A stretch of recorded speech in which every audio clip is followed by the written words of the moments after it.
Hello আমার মিষ্টি বন্ধুরা, তোমরা সবাই কেমন আছো? আশা করি তোমরা সবাই ভালো আছো। আর সম্পূর্ণ ভিডিওটি দেখার অনুরোধ রইল, কারণ আজকে আমি রান্না করছি স্পাইসি চিলি চিকেন।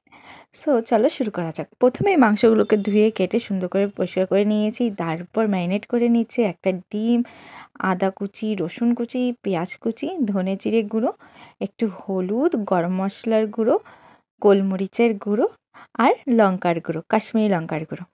তারপর দিয়ে দিচ্ছি সামান্য পরিমাণে তেল আর দিয়ে দিচ্ছি কর্নফ্লাওয়ার, 2 চামচের মতো কর্নফ্লাওয়ার দিয়ে দিয়েছি। এবার ভালো করে হাত দিয়ে ম্যারিনেট মাখিয়ে নেব, তারপর রেখে দেবো কিছু সময়ের জন্য। আর দিয়ে দিয়েছি 1 চিল লেবুর রস। ভালো করে মাখিয়ে নিয়ে আমি ম্যারিনেট করতে বসিয়ে দিয়েছি। 15-20 মিনিটের জন্য আমি রেখে দিচ্ছি। তারপর কড়াটাকে গরম করে তেলটা গরম করে নিচ্ছি। আর আমার মিষ্টি বন্ধুরা, একটা মিষ্টি রিকোয়েস্ট, যেরকম আমাকে ভালোবাসা দিয়ে যাচ্ছে, আশা করি তোমরা সবসময় আমাকে সেরকম ভালোবাসা দিয়ে যাবে। আর দেখো তেলটা গরম হয়ে যাওয়ার পর মাংসগুলোকে আমি পরপর ছেড়ে দিচ্ছি। এবার সুন্দর করে ভাজা ভাজা করে নিচ্ছি, এপাশ ওপাশ দুপিটি লালচে লালচে করে ভাজা ভাজা করে নিচ্ছি। হালকা একটু কড়া করে নেব। এরকম করে পরপর সবগুলো মাংস আমি ভেজে নিচ্ছি। গন্ধটা কিন্তু খুব সুন্দর, দারুণ হয়েছে। কমেন্টে কিন্তু তোমরা জানিও কাদের কাদের চিলি চিকেন ভালো লাগে ভীষণ খেতে। তারপর দেখো এপাশ ওপাশ করে ভাজা ভাজা করে নিয়ে আমি মাংসগুলোকে তুলে নিচ্ছি। সুন্দরভাবে তুলে নিয়ে এবার আবার সেই গরম তেলে, যে তেলটা বেঁচেছিল সেই তেলেই আমি করে নিচ্ছি মশলাটা যে করেছিলাম, পেঁয়াজ, আদা, রসুন আর শুকনো লঙ্কা আর জিরে, এইগুলোকে আমি ভালো করে পেস্ট করে নিয়েছিলাম। তারপর ভালো করে গরম তেলে দিয়ে সুন্দর করে ভাজা ভাজা করে নিচ্ছি, মশলাটাকে কষিয়ে নিচ্ছি। যখনই তেলটা ছেড়ে দেবে ভাববে মশলাটা কষে এসছে, দেখো পুচকুটা কি জ্বালাচ্ছে। তারপর মশলাটা কষে আসার পর লঙ্কার গুঁড়ো দিয়েছি, তারপর হলুদ দিয়েছি আর দিয়েছি সামান্য পরিমাণ লবণ। পরে আবার লবণ দিতে হবে তাই। তো ভালো করে ভাজা ভাজা করে নিয়ে মশলাটাকে কষিয়ে নিয়ে ক্যাপসিকাম, বিনস আর দিয়ে দিয়েছি টমেটো কুচি। ভালো করে মাখো মাখো করে মশলাটাকে আবার সুন্দর করে কষিয়ে নেওয়ার পর মাংসগুলোকে আমি ছেড়ে দিয়েছি, ভাজা মাংসগুলোকে। এবার সুন্দর করে আবার ধিম আঁচে রেখে দেবো, যেন মশলাটা কষে আছে। আর হাফ বিনস আমি রেখে দিয়েছিলাম, পরে আবার সেগুলোকে দিয়ে দিচ্ছি যেন কালারফুল লাগে।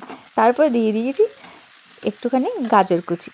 আবার নাড়াচাড়া করে সুন্দর করে আবার ভালো করে কষিয়ে নিয়ে, যেহেতু তেলটা ছেড়ে দিয়েছে, এবার আমি দিয়ে দিচ্ছি গ্রিন চিলি সস আর টমেটো সস। তারপর দিয়ে দিয়েছি 2 চামচের মতো সয়া সস। এবার ভালো করে আবার এগুলোকে খুন্তি দিয়ে সুন্দর করে মিশিয়ে নেব, নিয়ে মাখো মাখো করে নেব। এবার দেখো সুন্দরভাবে মিশিয়ে নিয়ে আমি রেখে দিয়েছি আবার ধিম আছে, বেশি আঁচ দেবো না। তারপর দিয়ে দিয়েছি রসুন কুচি আর দিয়ে দিয়েছিলাম কাজু কুচি। এবার সুন্দর করে দিয়ে ভালো করে মিক্সড করে নিয়ে কিছু সময় রেখে তারপর দিয়ে দিয়েছি আরেকটা পেস্ট করেছিলাম, সেটা হচ্ছে তোমাদের কাজু, বেরেস্তা, গরম মশলার গুঁড়ো, মানে গোটা দারচিনি আর এলাচ গুঁড়ো করে নিয়েছিলাম মিক্সিতে। তারপর ভালো করে নাড়াচাড়া করে সুন্দর করে কষিয়ে নিয়েছি। এরপর যে পেঁয়াজগুলো আমি আলাদা আলাদা করে রেখে দিয়েছিলাম, খোসা পেঁয়াজগুলোকে আলাদা করে নিয়ে সেইগুলোকে আমি একটু হালকা তেলে ভেজে রেখে দিয়েছিলাম, সেটাই আমি আবার ছেড়ে দিয়েছি।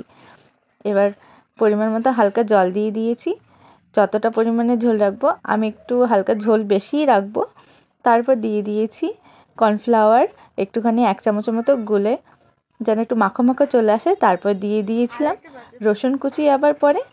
এরপর দেখো দিয়ে দিয়েছি কাস্তুরি মেথি আর দিয়েছি ধনেপাতা কুচি আর দিয়েছি কাজু কুচি কুচি করে দিয়ে সুন্দরভাবে ডেকোরেট করে নিয়েছি। এটা তোমরা ফ্রাইড রাইসের সাথেও খেতে পারো, যেহেতু চিলি চিকেন তো ফ্রাইড রাইসের সাথেই বেশি ভালো যায়, আর পরোটার সাথেও তোমরা খেতে পারো। কি সুন্দর লাগছে না দেখতে? সো বন্ধুরা, আমার মিষ্টি বন্ধুরা, কেমন লাগলো তোমাদের এই চিলি চিকেনটা?